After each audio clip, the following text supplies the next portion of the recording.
د شریعت غږ راډیو قدرمن اوریدونکو اوس هم ستاسو پام راګرځو د قرآن عظیم شان تفسیر او ترجمې ته چې د قرآن کریم خصوصیات، فضایل او احکامات تاسو ته په نن خپرونه کې وړاندې کیږي. هیله ده چې تر پایه را سره واورئ.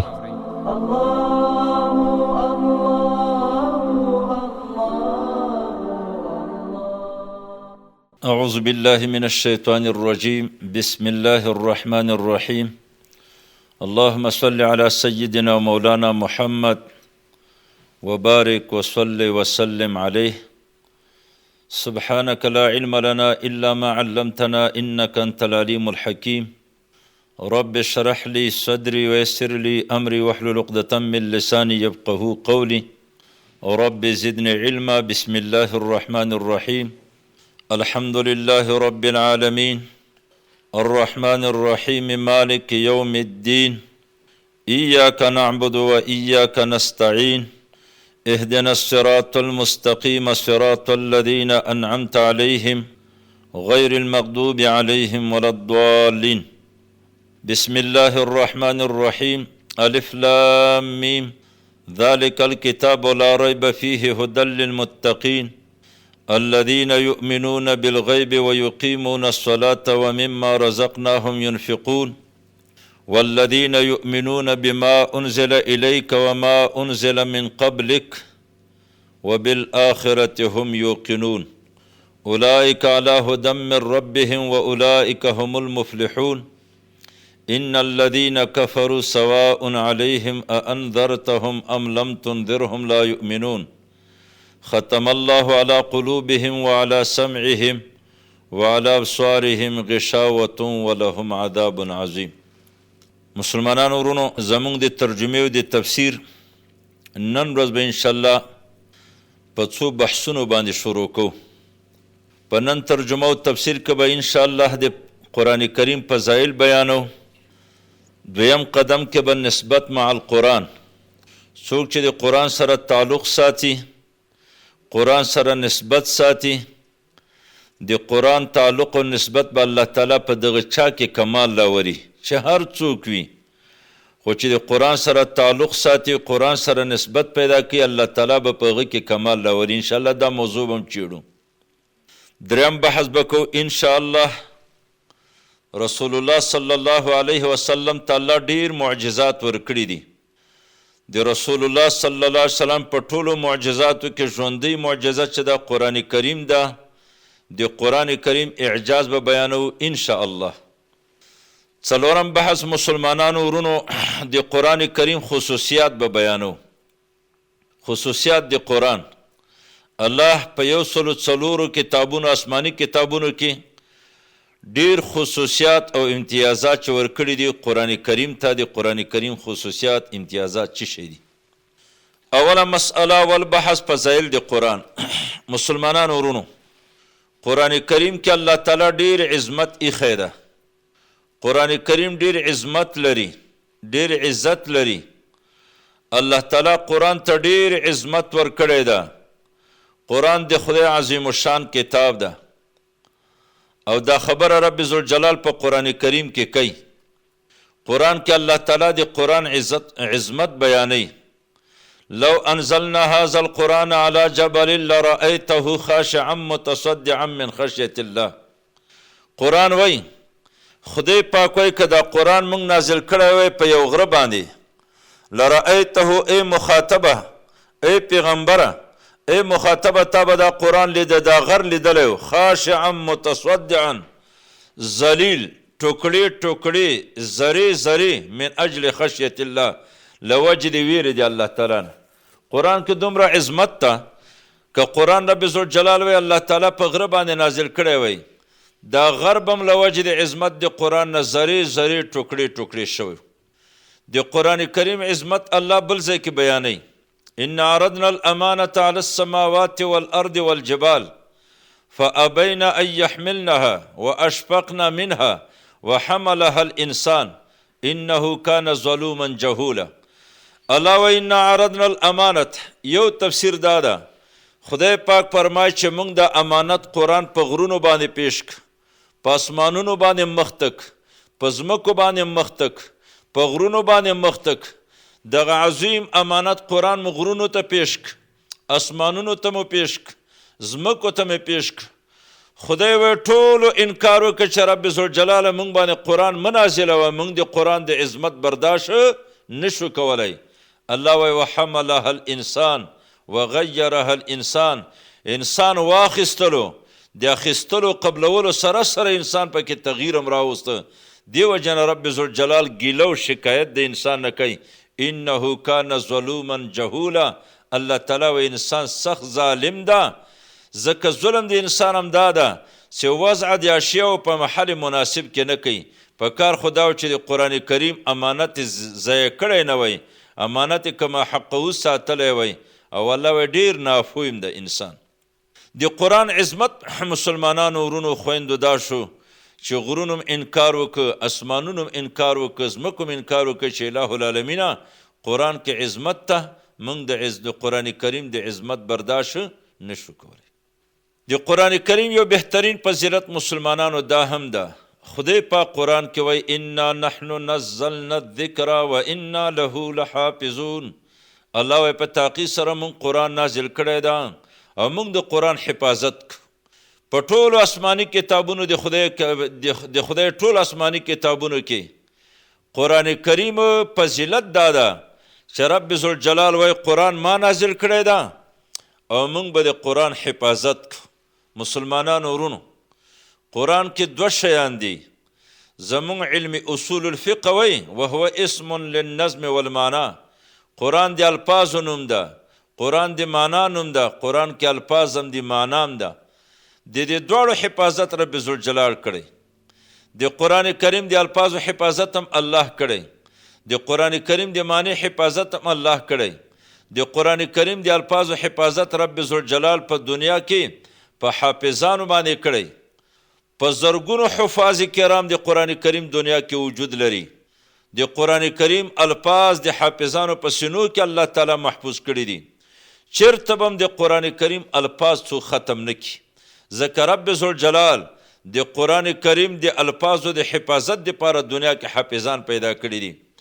دقسې الله تعالی د قرآن کریم د معنی حفاظت دپاره الله دنیا کې علماء کرام پیدا کړي دي. الله دا د قرآن کریم معنا د علماو په سینو کې اچولې ده، د علماو په سینو کې محفوظه کړې ده. څوک به هم یو قدرت به هم په دې باندې قادر نشي چې د قرآن کریم معنا د قرآن نه ختمه کړي. ځکه رب ذوالجلال د قرآن کریم معنا د علماء کرامو په سینو کې محفوظ ساتلې ده. نو قرآن کریم فضیلت دا د مسلمانانو چې رب ذوالجلال د قرآن حفاظت کړی، لفظا هم معنا هم. د قرآن کریم ډیر فضایل دي. مونږ ته رسول الله صلی الله علیه وسلم فرمای من قرأ القرآن فاستظهره فحل حلاله وحرم حرامه. رسول الله فرمای څوک چې قرآن ولولي، قرآن ووایي او د قرآن کریم په احکامو باندې عمل وکړي، حلال حلال وګرځي، حرام حرام وګرځي، الله تعالی به جنت ته داخلی. او قاری القرآن حافظ القرآن به روز قیامت کې د لسو کسانو مجرمینو ته شفاعت به هم کوي. روز قیامت کې حافظ القرآن مجرمینو ته شفاعت کوي د قرآن کریم د تلاوت په وجه. نو قرآن کریم ته رب ذوالجلال ډیر عظمت ورکړی ده. قرآن کریم ته الله عزت ورکړی ده. قرآن کریم ته په ټولو کتابونو آسماني کتابونو کې الله تعالی لوی مقام ورکړی. انشاءالله په خپل بحث کې به د قرآن کریم خصوصیات هم بیان کو. د قرآن کریم نسبت مسلمانانو څوک هم چې د قرآن سره تعلق ساتي، څوک هم چې د قرآن کریم سره نسبت پیدا کی، قرآن کریم ځان دپاره عین وګرځوي، قرآن کریم د خپل زندگی معیار وګرځوي، دا تمام معاملات قرآن ته مخته کی. قرآن په خپل ژوند کې د ځان دپاره یو الهي نظام او الهي قانون وګرځوي. خپل ټول معاملات، راحت و زحمت، خوشحالي او خفګان ټول قرآن ته مخته کی. نو دغسې سړی چې نسبت د قرآن سره پیدا کی چې څوک هم یې الله تعالی په دغه چا کې کمال راولي. قرآن سره چې چا هم تعلق ساتلی د الله تعالی په هغه چا کې کمال راوستی ده. د نمونې په تور یو څو مثال ذکر کوم. قرآن کریم سره چې چا هم تعلق ساتلی ده الله تعالی په هغه چا کې کمال راوستی.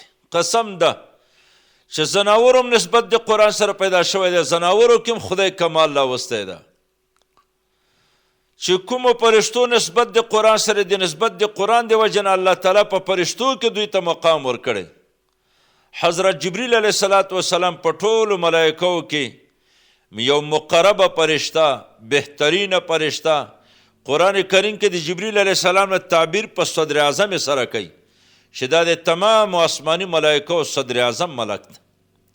انه لقول رسول کریم، انه لقول رسول کریم ذی قوة عند ذی العرش مکین مطاع ثم امین.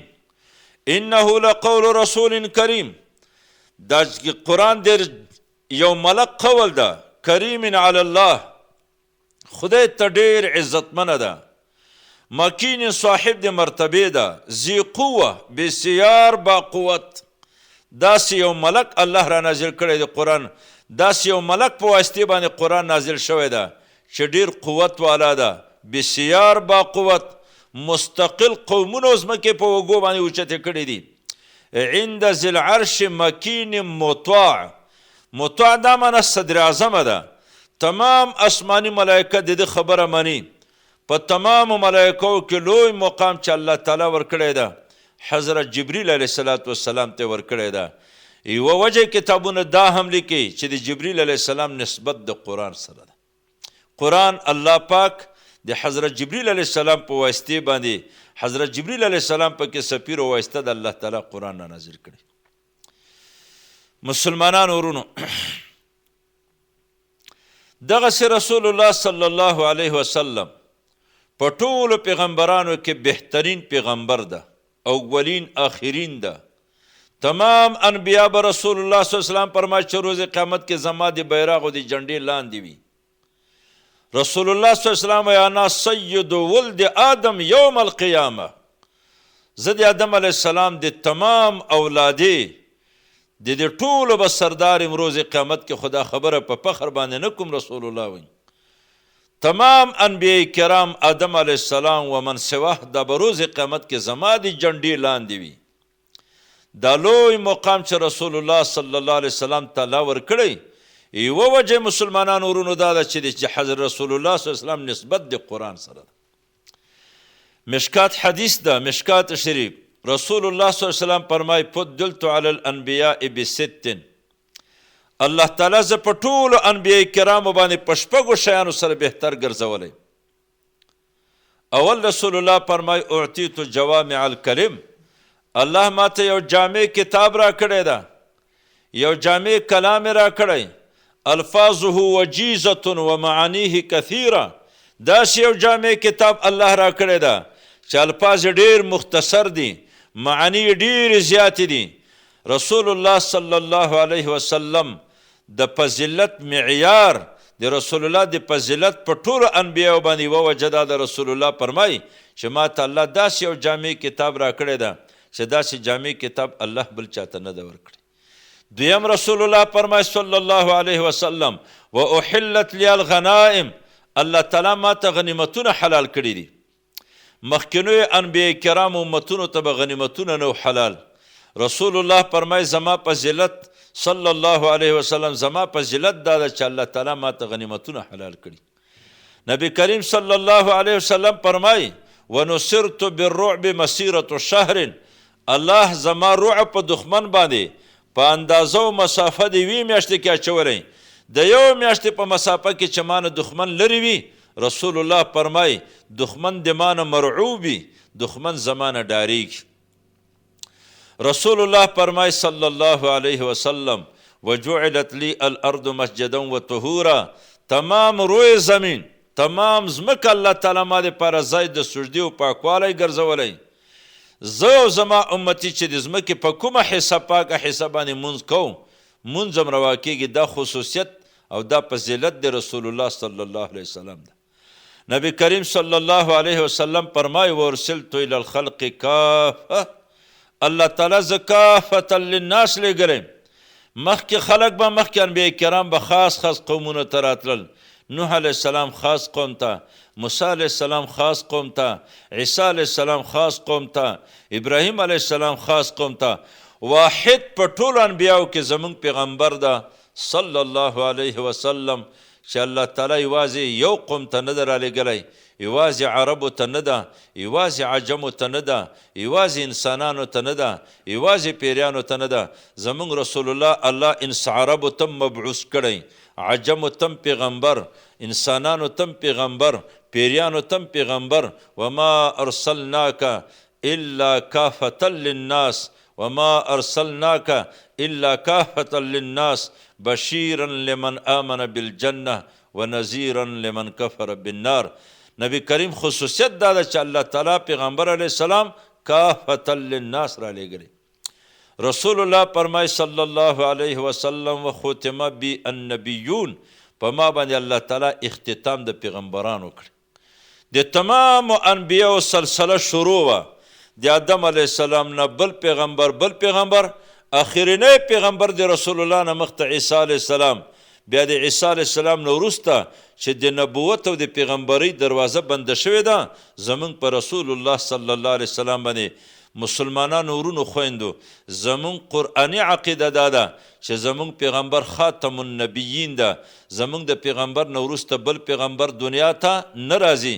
که څوک دعوه د نبوت کوي، دغه سړی چې دعوه د نبوت د پیغمبر نه وروسته کړی، دا سړی کافر ده د قرآن کریم په ټولو آیاتونو سره. قرآن کریم کې الله تعالی وایي د قرآن کریم د یو آیات نه انکار داسې ده لکه د قرآن د ټولو آیاتونو نه. وما كما كان محمد أبا أحد من رجالكم ولكن رسول الله وخاتم النبيين وكان الله بكل شيء عليما. على كل حال زمونږ د رسول الله صلی الله علیه وسلم د فضیلت یوه وجه دا ده چې د رسول الله نسبت د قرآن سره ده. مسلمانانو ورونو داسې ګورو چې چا هم نسبت د قرآن سره پیدا شوی، الله تعالی په هغه چا کې کمال راوستی. د رسول الله صلی الله علیه وسلم زمانه، د صحابه کرامو زمانه، د تابعینو زمانه په ټولو زمانو کې بهترینه زمانه ده. مونږ رسول الله فرمای خیر القرون قرنی ثم الذین یلونهم ثم الذین یلونهم ثم یفشو الکذب. رسول الله صلی الله علیه وسلم فرمای خیر القرون قرنی، په ټولو زمانو کې بهترینه زمانه زما قرن ده. د رسول الله قرن دا د خلفای راشدین صحابه او قرنی، قاب کې اشاره ده ابوبکر صدیق زمانه ته، ری کې اشاره ده د عمر فاروق زمانه ته، نون کې اشاره ده عثمان ذوالنورین زمانه ته، یہ کې اشاره ده د حضرت علی حیدر کرار زمانه ته. د خلفای راشدینو د زمانه او د رسول الله زمانه د ته خیر القرون زمانه وای. او وجه دا ده چې نسبت د قرآن سره ده. په ټولو میاشتو کې بهترینه میاشته مسلمانانو ورونو را روان ده، الله تعالی په خیر و عافیت سره راورسی. رمضان مبارک میاشت، رمضان میاشت په ټولو میاشتو کې بهترینه میاشت. د رمضان مبارک د بهتری وجه نسبت د قرآن سره ده. قرآن کریم کې الله وی شهر رمضان الذي انزل فيه القرآن هدى للناس شهر رمضان الذي انزل فيه القرآن. په ټولو میاشتو کې، په دې 12 میاشتو کې ان عدة الشهور عند الله 12 شهرا في کتاب الله. په دې ټولو میاشتو کې بهترینه میاشت ده رمضان مبارک ده. په یو حدیث کې راځي رمضان شهر الله تعالی، رمضان د رب ذوالجلال میاشت ده، تشریفا نسبت الله تعالی ته شوی ده. او وجه دا ده چې د رمضان مبارک نسبت د قرآن سره ده. قرآن چې خدای پاک نازل کړی ده په رمضان کې نازل کړی. په تمام شپو کې مسلمانانو ورونو بهترین شپه چې د هغه شپه د قدر ده. لیلة القدر رمضان مبارک کې یوه شپه لرو. قرآن داسې وایي لیلة القدر، خدای پاک د موږ ستاسو ته د قدر د شپې عبادت را نصیب کړي. لیلة القدر خیر من 1000 شهر. د قدر شپه خدای وی دا برابره نه ده، دا بهتره نه ده، دا ډیره بهتره ده. خیرون صيغه د اسم تفضیل ده. لیلة القدر خیر من الف شهر. د قدر د شپې عبادت، د قدر شپه لیلة القدر د زرو میاشتو نه ډیره بهتره ده. زر میاشتې 3 کاله، غالبا 3 کاله او 4 میاشتې راځي. د زرو میاشتو د عبادت نه چې چاته خدای پاک د قدر د شپې عبادت په نصیب کی، الله تعالی دې موږ تاسو ټولو مسلمانانو نارینه او زنانو ته نصیب کی.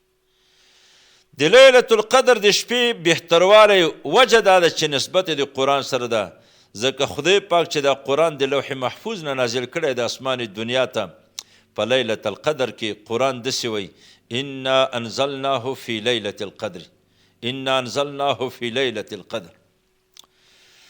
دقسې دنیا کې ډېر شهرونه ښارونه شته، په ټولو بلادو کې، په ټولو ښارونو کې خدای پاک چې ډېر عزت ورکړی ده، الله تعالی ډېر کمال ورکړی ده، عزت یې ورکړی ده، هغه حرمینو ته الله تعالی ورکړی. مکه معظمه او مدینه منوره حرم دی الله تعالی او حرم دی رسول الله صلی الله علیه وسلم، حرم مکی او حرم نبوي دا په ټولو شهرونو کې بهترین ښارونه دي. او وجه دا د مسلمانانو ورونو چې نسبت د قرآن سره ده.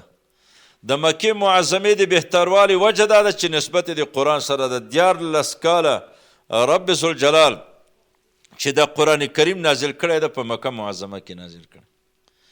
او مدینه منوره هم بهترین ښار ده، حرم نبوي هم بهترین حرم ده، بهترین ځای ده. په دې ټولو مقدساتو کې حرم د مدینه منورې ته چې الله عزت ورکړی.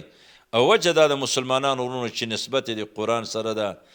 مکه معظمه بهتر، الله پاک فرمای ان اول بیت وضع للناس، اول ترین مدرسه چې د خلکو د عبادت دپاره رب ذوالجلال په زمین کې ایښې ده.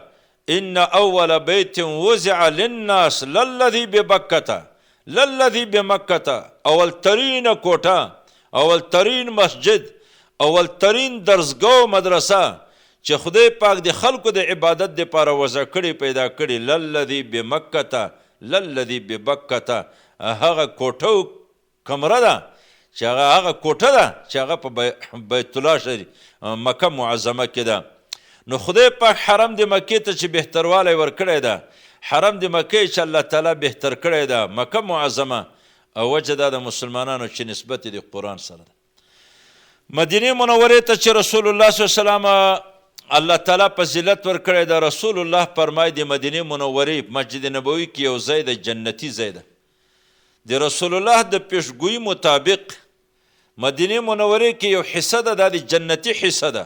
حتی زمونږ فقها لیکي که یو سړی قرآن وکړي چې زه به په جنت کې مونځ کوم، جنت کې به کینم، جنت کې به خوراک کوم، جنت کې به مثلا ټلیفون کوم، نو دی د هغه ریاض الجنت کې هلته د کینی. رسول الله صلی الله علیه وسلم د پیشګویی مو د رسول الله د فرمان مطابق دا جنتی حصه ده. رسول الله فرمای صلی الله علیه وسلم ما بین قبری و منبری روضة من ریاض الجنه، ما بین بیتی و منبری روضة من ریاض الجنه. رسول الله فرمای زما د کوټې او زما د منبر په مابین کې، یا ما بین قبری و منبری، زما د قبر او د منبر په مابین کې، یا ما بین بیتی و منبری، زما د کوټې او د منبر په مابین کې روضة من ریاض الجنه. دا یو جنتی حصه ده. الله چې حرم د مکې ته عزت ورکړی مسلمانانو نسبت د قرآن سره ده. حرم د مدینه منورې ته چې عزت ورکړی ده نسبت د قرآن سره ده. دغسې مسلمانانو ورونو د انسانانو په جامعه کې علما د قرآن، حقانی علما، حقیقي علما، د قرآن کریم علما او ته الله په جامعه انسانی کې لوی عزت ورکړی ده، لوی مقام ورکړی ده چې زه دلته د علماو عزت نه بیانوم نه بیانولی شم. ډېر زیات عزت الله ورکړی. د خپلې ګواهي دپاره الله تعالی علما انتخاب کوي. 3 قسمه زوات: شهد الله انه لا اله الا هو والملائکة واولو العلم قائما بالقسط. الله تعالی د خپل وحدانیت دپاره ګواهان خپل ذات ګرځوي. شهد الله، خدای ګواه ده، والملائکة ملائکه ګواه دي، و اولو العلم دریم قدم کې الله اهل علم ذکر کوي. رسول الله فرمایل علماء ورثة الانبیاء، علما دا د انبیاء کرام وارثان دي. وارث دپاره حکم د مورث ده. پیغمبر علیه الصلاة والسلام دی وینا مطابق علماء کرام دا مخدوم الکائنات دی. ان الله تعالی وملائکته واهل السماوات والارض حتى النملة في حجرها وحتى الحيتان في الماء وحتى الطيور في الهواء ليصلون على معلم الناس الخير او كما قال عليه الصلاة والسلام. نبی کریم فرمائے رب ذوالجلال ملائکه د خدای، زمینی مخلوق، اسمانی مخلوق، په غارونو کې میږیان، په اوبو کې مایان و کبان، په هوا کې مرغان، دا ټول علماء دین دپاره، علما د قرآن، حقیقي و حقانی علماو دپاره د خیر دعاګانې غواړي. دا لوی مقام چې الله تعالی علماو ته ورکړی ده، قسم د مسلمانانو ورونو نسبت د قرآن سره ده. که بالفرض و تقدیر علماء کرامو نه نسبت د قرآن کاټ کو علما بیا هیڅ حیثیت نه لري. خو علماو ته چې الله لوی مقام ورکړی ده، لوی عزت ورکړی ده. ابو بکر صدیق رضی الله تعالی عنه فرمایي وایي زه رسول الله د خوب مې ولیده، رسول الله صلی الله علیه وسلم د لاس نه ونیولم، د جهنم غاړې ته یې وروستلم، د جهنم په غاړه ودرېدلم، جهنم کې مې جهنمیان ولیده. نبی کریم صلی الله علیه وسلم فرمایي ابو بکر صدیق وایي داسې خلک مې ولیدل وجوههم كوجوه الخنازیر، مخونه داسې وو لکه د خنزیرانو په شان، وهم یشربون الدم والصدید، د جهنمیانو وینې زوی چکلې. وایي ما ورته یا رسول الله دا خلک څوک دي؟ دا بدبخته خلک، داسې بېغیرته خلک چې د خنزیرانو په شان باندې مخونه دي، د جهنمیانو وینې زوی چکي. یا رسول الله من هم؟ دا کسان څوک دي؟ قال رسول الله راتوي صلى الله عليه وسلم وهم الذين كانوا يؤذون العلماء في الدنيا فماتوا بلا توبة. دغه خلکو چې دنیا کې به علماء کرامو ته ضرر رسو، د علماء کرامو توهین به کو، د علماو سپکوالی به کو، علماو ته به ضرر رسو، بغیر د توبې نه مړه شوي دي. الله تعالی په دغسې ذلت باندې، په دغسې بېعزتۍ باندې ګرفتاره کړي. مسلمانانو ورونو خویندو اوریدونکو لیدونکو چې دا څومره لوی مقام الله تعالی علماو ته ورکړی، او وجه دا ده چې د علماء کرامو نسبت د قرآن سره ده. الله تعالی دې زموږ ستاسو ټولو نسبت د قرآن سره پیدا کړي. چې څوک هم نسبت د قرآن سره پیدا کړي الله تعالی په هغه چا کې کمال راولي. صحابه کرام رضی الله عنهم اجمعین، خدای پاک لوی عزت دوی ته ورکړی، الله تعالی لوی مرتبه ورکړې ده. قرآن چې نو نازل دومره عزت صحابه ته الله نو ورکړی. دې ته به د مکې صحابه کرامو ته به د مکې معظمې جهلا ویلې د قرآن نه مخته. خو چې کله د قرآن سره تعلق پیدا شو، قرآن سره نسبت پیدا شو، د صحابه کرامو باره کې الله تعالی کله وایي اولئک هم الراشدون، دا کامیاب رهنما خلک دي، اولئک هم الفائزون نجات والا خلق دی، اولئک هم المفلحون کامیاب خلق دی، اولئک هم الصادقون صحابه کرام رشتونی خلق دی، اولئک هم المتقون صحابه کرام دیندار خلق دی، اولئک الذین امتحن الله قلوبهم للتقوى صحابه کرام هغه خلق دی چې الله تعالی د دې زړونه خالص کړي دي تقوا دپاره. داسې خلق الله تعالی د نسبت د قرآن د وجه نه وګرځول.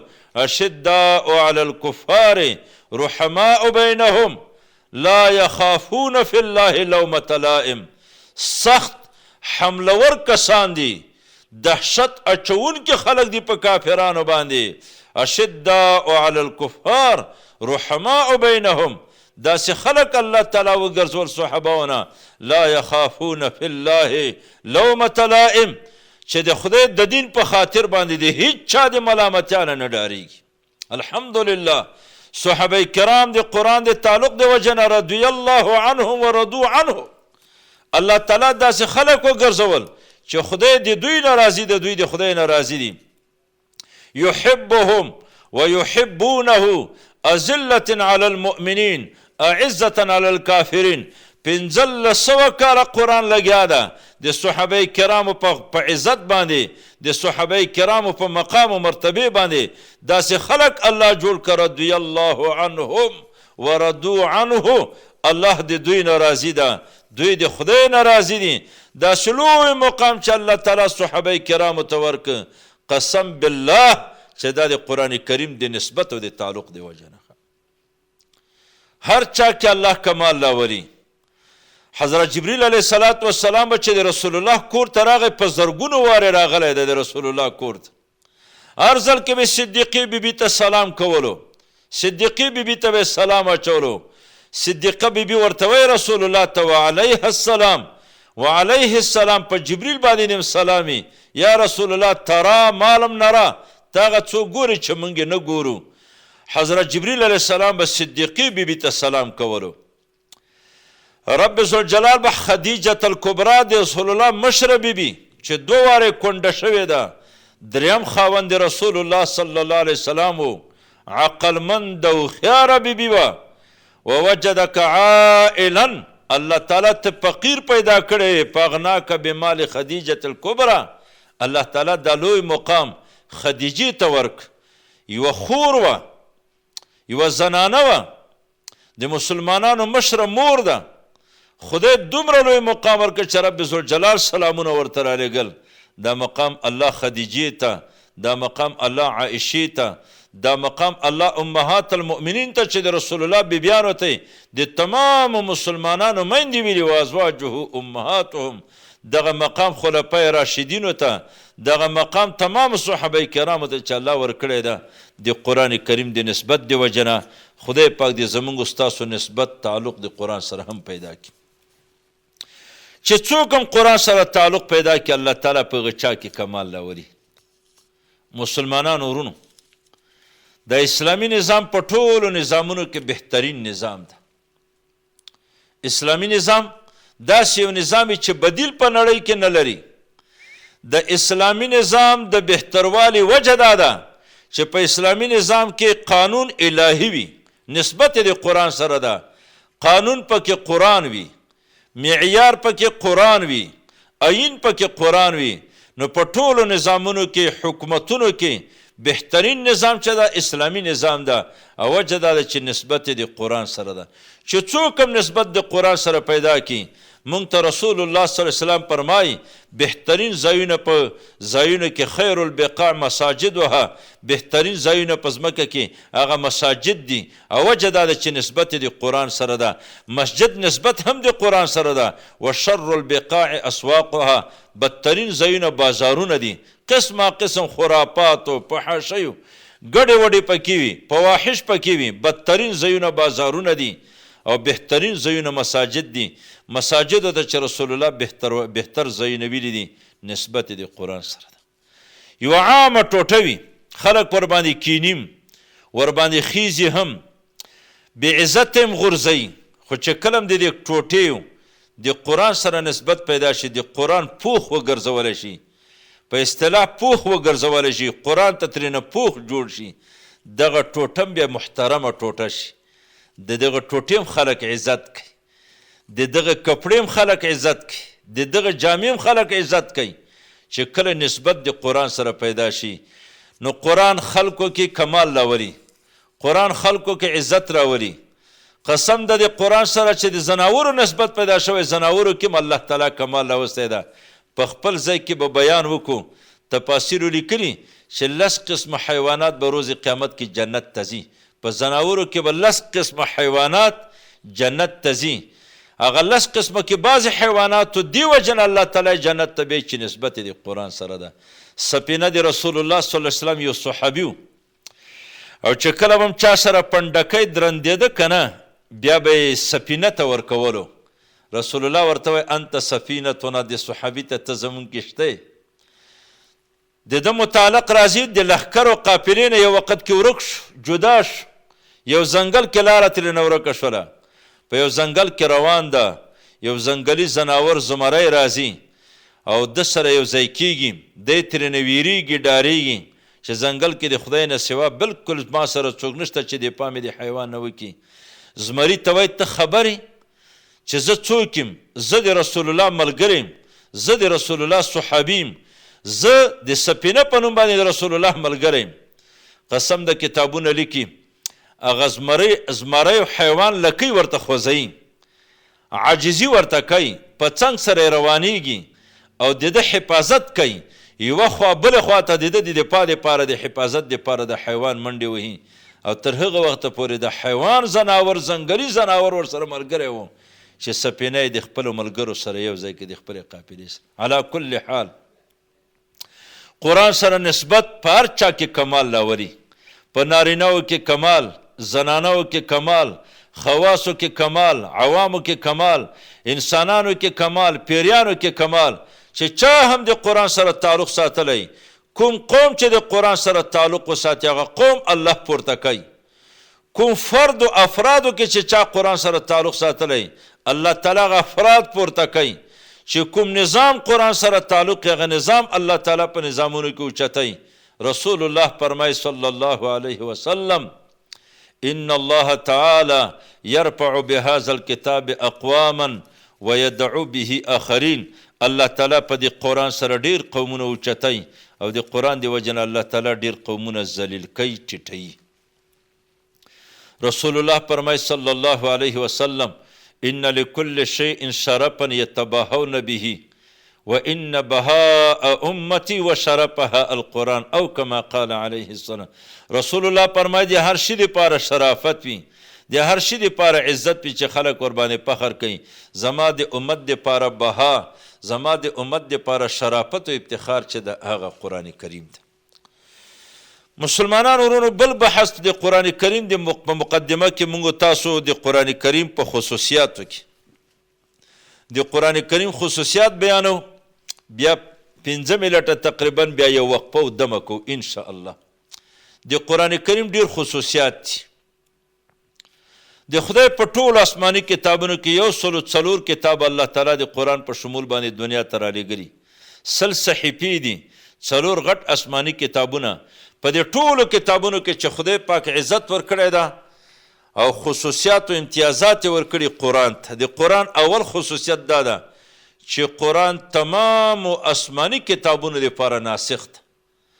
په خپل وخت کې ټول صحیفې حق وي، په خپل وخت کې ټول آسماني کتابونه، تورات په خپل وخت کې حق کتابو، انجیل په خپل وخت کې حق کتابو، زبور په خپل وخت کې حق کتابو. خو چې کله قرآن راغی کنه تمام صار کل صحف عدم، ټول کتابونه د قرآن په وجه الله تعالی منسوخ وګرځول. د قرآن کریم یو خصوصیت دا ده چې قرآن کریم د ټولو کتابونو دپاره ناسخ ده، د ټولو کې صحیفو د کتابونو دپاره ناسخ. بل خصوصیت د قرآن کریم دا ده چې قرآن کریم د خدای کتاب هم ده، کلام هم ده. کتاب الله هم ده، کلام الله هم ده. د خدای کتاب هم ده، کلام هم ده. کتاب الله هم ده، کلام الله هم ده.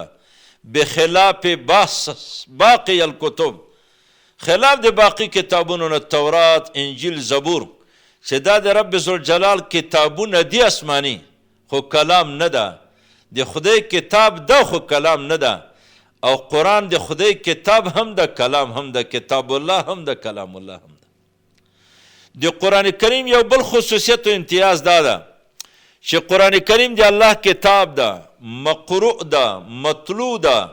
په عالم دنیا کې تلاوت کیږي، په عالم برزخ قبر کې د قرآن تلاوت کیږي، په عالم آخرت جنت کې د قرآن کریم واحد ترین کتاب قرآن ده چې په عالم دنیا کې مقروء و مطلوع ده، په عالم برزخ کې مقروء و مطلوع ده، په عالم آخرت کې مقروء و مطلوع ده.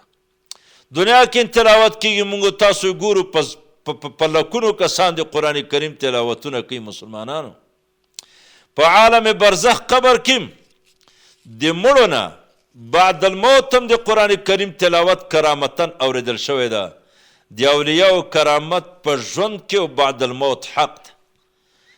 د مرګ نه وروسته هم تلاوت د قرآن د تبارک الذی سورت تلاوت د قرآن د مرګ نه وروسته د مړو نه هم په عالم برزخ کې هم اوریدل شوی کرامتن. په عالم آخرت کې قرآن کریم مقروء او مطلوع ده. رسول الله فرمای صلی الله علیه وسلم چې کله حافظ القرآن الله جنت ته داخل کی، الله تعالی به حافظ القرآن ته وایي اقرأ وارتقي ورتل كما كنت ترتل في الدنيا فإن منزلك عند آخر آية تقرأ كما قال عليه السلام.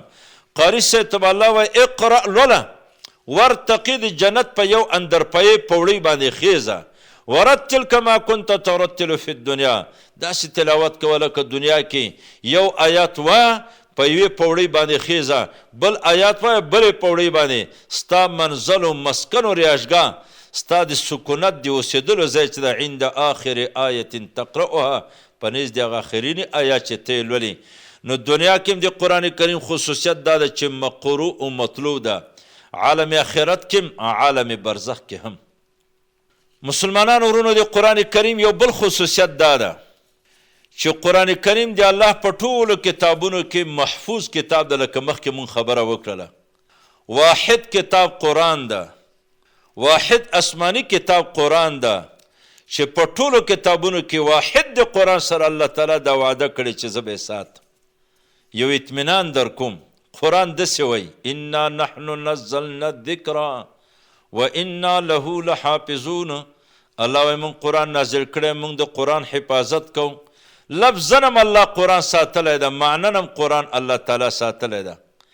په تمام آسمانی کتابونو کې واحد محفوظ ترین کتاب چې الله تعالی هر نوع حفاظت کړی هغه قرآن ده. اوس چې رب ذوالجلال قرآن سره وعده د حفاظت وکړه، نو که د دنیا شرقیان و غربیان، که د دنیا طاقتونه څومره کفري طاقتونه دي او د دوی ملګري دي، دا جمع شي او د دوی اتفاق وکړي، دوی اسباب مهیا کی چې راځي دا قرآن ختم کو، یې الفاظ ختم کو، یې معنا ختم کو. نه الفاظ ختمولی شي نه معنا. الله تعالی د الفاظو د حفاظت دپاره نگرانان دنیا کې حافظان پیدا کړل، او الله تعالی د معنی د حفاظت دپاره علماء کرام. دام خصوصیت د قرآن ده. دعا کو مسلمانانو ورونو. امین. الحمد لله رب العالمین والعاقبة للمتقین والصلاة والسلام على خير خلقه محمد وآله وأصحابه أجمعين. اللهم نور قلوبنا بالقرآن وزين أخلاقنا بالقرآن ونجنا من النار بالقرآن. اللهم اجعل القرآن لنا في الدنيا قرينا وفي القبر مونسا وعلى الصراط نورا وفي الجنة رفيقا ومن النار سترا وحجابا. اللهم اهدنا بهداية القرآن، اللهم اهدنا بهداية القرآن، اللهم اهدنا بهداية القرآن ونجنا من النار بكرامة القرآن. اللهم احفظنا من زوال الإيمان، اللهم احفظنا من زوال الإيمان، اللهم احفظنا من زوال الإيمان، اللهم احفظنا من شر النفس والشيطان، اللهم احفظنا من شر النفس والشيطان. اللهم استجب دعاءنا يا رب العالمين. وفوض أمري إلى الله إن الله بصير بالعباد.